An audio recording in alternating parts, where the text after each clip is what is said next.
On se retrouve enfin pour les spoilers du chapitre 1086 de One Piece. Je sais pas vous, moi j'en pouvais plus d'attendre. Ça y est, je vais vous donner toutes les informations, donc likez un maximum pour me soutenir. Pareil, abonnez-vous si vous aimez One Piece, cette chaîne est vraiment faite pour vous. C'est hyper important, à la fois pour me soutenir, puis on vise ensemble les 100 000 abonnés également. En tout cas, c'est parti, let's go. Donc déjà, ça commence très fort parce qu'on a enfin le nom des autres doyens en plus de Saturne. Et ils ont tous en fait des noms de dieux de la guerre, donc ça déjà c'est très intéressant. Donc Saturne est le dieu de la guerre, de la défense scientifique. Ensuite Jupiter, donc le blond, lui c'est le dieu de la guerre, de l'agriculture, et du coup c'est Saint Shepard. Et ensuite on a donc du coup Vénus, donc le chauve là avec des lunettes, c'est le dieu de la guerre, de la finance, et du coup c'est Saint Ethan Baron V Natsujuro. Ensuite, du coup, on a le dieu de la guerre des affaires légales, donc du coup, c'est Saint Topman Valkyrie, donc lui, c'est Mercure, celui qui a la grande moustache.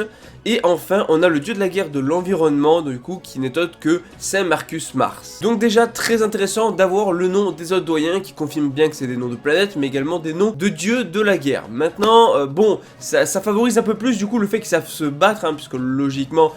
voilà, on a vu déjà dans les derniers chapitres qu'ils avaient potentiellement un fruit du démon, en tout cas qu'ils pouvaient se transformer. On avait vu qu'ils avaient des armes sur eux puisqu'ils les ont dégainés. Et en plus de ça, ils ont des noms de dieux de la guerre. Je veux dire, à un moment, s'ils se fassent battre, je comprends pas. Autre information, Lulusia n'a pas du tout été détruite par une arme antique, voilà, autant dire les termes. Toutes les théories, Im détient telle arme antique et tout... Non, en fait, juste, c'est une arme créée par Vegapunk. Ce qui reste intéressant, puisque Vegapunk ne veut pas la guerre, mais crée quand même des armes pour la guerre, c'est assez surprenant. Bon, après, il a peut-être pas eu trop le choix, mais voilà. Donc, autre information aussi, il faut savoir qu'il y avait un Saint Imu à l'époque, qui était de la famille Nerona parmi les 20 fondateurs. Donc...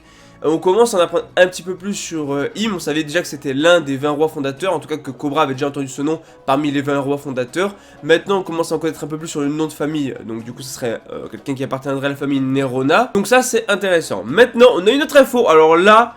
je suis un peu dégoûté parce que Joss Gard est condamné à mort par les chevaliers divins. Et je suis dégoûté parce que en vrai c'était le seul dragon céleste quasiment qui était gentil. Et lui il se fait condamner à mort. Et pourtant Léo et Sai, enfin en tout cas de ce qu'on sait, ne sont pas morts. Alors qu'ils ont quand même, c'est eux qui ont attaqué le dragon céleste à la base. Mais voilà, donc il est condamné à mort par les chevaliers divins. Mais on a également, enfin on va voir aussi leur leader du coup des chevaliers divins, qui est de la famille Phi Garland. Oui, famille qui avait été abordée, qui serait liée à Shanks, etc. Maintenant, oui, est-ce qu'on peut s'attendre à voir le frère de Shanks, le père de Shanks, ou un membre de la famille de Shanks, ou même Shanks directement? Je ne sais pas du tout, mais très intéressant en tout cas comme info. Oui, on a pas mal d'infos qui sont vraiment très cool, qui apportent pas mal de choses et qui donnent pas mal de révélations. Déjà, j'ai oublié de préciser, mais il y a malheureusement une pause d'un mois après ce chapitre-là, un mois sans One Piece. Ça va être dur, ça va être très compliqué. Faut qu'on vive cette épreuve ensemble. Un mois sans One Piece, c'est chaud. Mais bon, c'est parce que Oda va subir des opérations. Et enfin, la dernière grosse info. Attention, attention. On va enfin voir les Séraphins Moria et les Séraphins Crocodile. Donc S Croco et S Bat. Donc Bat chauve-souris. Très cool parce que finalement on aura plus ou moins du coup tous les séraphins de Shichibukai, donc très sympa à ce niveau là.